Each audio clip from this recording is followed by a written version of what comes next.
절체절명의 상황 속에서 맨유를 상대로 위기의 토트넘을 구한 손흥민의 활약은 그가 왜 팀의 에이스인지 증명해 보였다.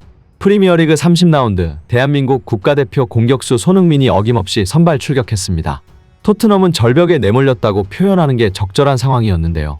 지난 경기 대참사 이후 토트넘은 리그 7위로 내려앉았습니다. 반드시 이겨야 하는 본머스와의 홈경기에서 졌고 뉴캐슬 원정 경기에서는 1대6으로 완패했습니다. 토트넘으로서는 4위권 경쟁에 뛰어들 동력을 스스로 걷어차버린 것입니다. 그 사이 아스턴빌라와 리버풀이 승리하며 토트넘을 추월했고 이런 상황에서 맨유와 만나게 됐습니다. 즉 한마디로 현재 기적을 바라는 토트넘이고 마지막까지 챔피언스리그 진출 경쟁을 이어나가기 위해서는 이번 맨유전이 그 어떤 경기보다도 중요했습니다. 크리스티안 스텔리니 감독 대행 경질 이후 팀을 맡은 메이슨 감독 대행은 3-4-3 전술을 택했습니다. 요리스가 선발에서 빠지고 프레이저 포스터가 골문을 맡으며 로메로와 다이어, 랑글레가 백스리를 구성했습니다. 그리고 최전방 스리톱에는 손흥민, 해리케인, 히샤를리송이 나섰습니다. 그나마 긍정적인 부분은 메뉴전부터 라이언 메이슨 감독 대행이 지휘봉을 잡는다는 것이었는데요. 손흥민과 같이 선수 생활도 했었던 메이슨은 선수들의 장점을 잘 알고 있습니다. 따라서 콘테와 스텔리니보다 훨씬 손흥민과 케인을 극대화시킬 수 있는 메이슨이었습니다. 그러나 심기일전하는 자세는 어디 갔는지 이른 시간 균형이 깨졌습니다.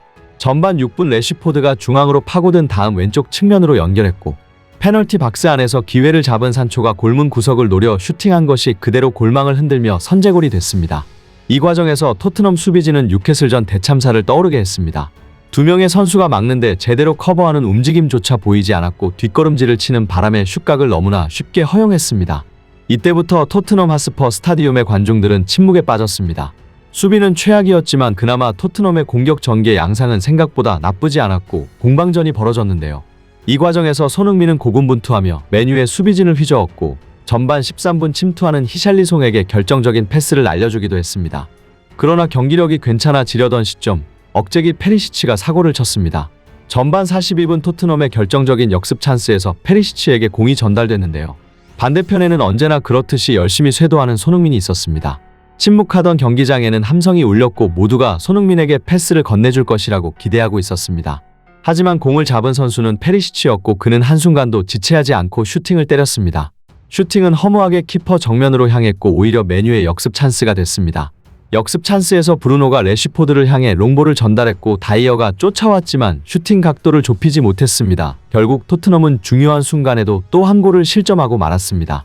이후 현지 카메라의 구도가 압권이었는데 관중들 그리고 페리시치와 손흥민을 번갈아 잡았습니다. 현지 카메라가 특정 선수를 주시할 때 무언가 메시지를 전달할 때가 많은데 페리시치가 손흥민에게 패스를 줬어야 한다는 의미였으며 페리시치의 욕심이 또 한 번 관중들을 침묵 속으로 빠뜨렸다는 것이었습니다. 특히나 라이언 메이슨 감독 대행은 무엇보다 선수들의 응집력을 중요시하는 감독이기에 유기적인 공격을 주문했습니다. 그러나 페리시치는 공격 찬스에서 컷백을 주문한 메이슨의 지시를 무시하며 손흥민을 어김없이 외면했습니다. 본래 토트넘 팬들은 트윗 등의 여타 커뮤니티에서 레비 아웃을 외치고 있는 상황이었는데 이 장면 이후 분노는 페리시치를 향했고 현지 팬들은 미디어를 통해 또 페리시치다. 페리시치가 손흥민에게 줘야 할 패스를 주지 않아 동점골 기회를 놓치고 실점했다. 페리시치의 궁극적인 목표는 토트넘을 망치는 게 분명하다. 페리시치가 처음 올 때만 해도 기뻐서 미칠 지경이었는데 이제는 레비랑 페리시치가 손잡고 나가는 모습을 보는 게 소원이 됐다. 그가 손흥민을 망치지 않았으면 토트넘도 망하지 않았을 것이고 우리는 챔스 경쟁을 하고 있었을 것이다. 페리시치의 크로스는 10번 시도해서 한 번 성공할까 말까다.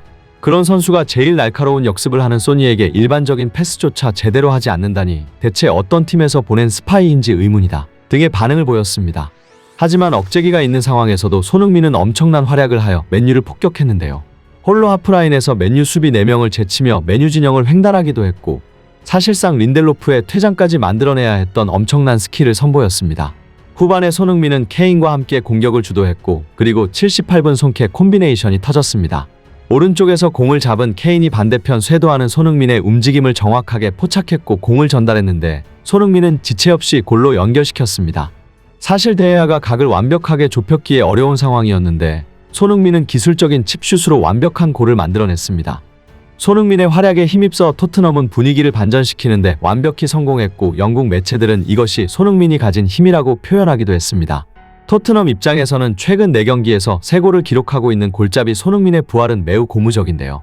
전문가들이 손흥민이 살아야 토트넘도 산다. 라이언 메이슨의 최대 과제는 손흥민을 제대로 활용하는 것이다라고 말한 상황에서 남은 경기를 어떻게 마무리할지 주목되고 있습니다. 끝까지 시청해주셔서 감사합니다.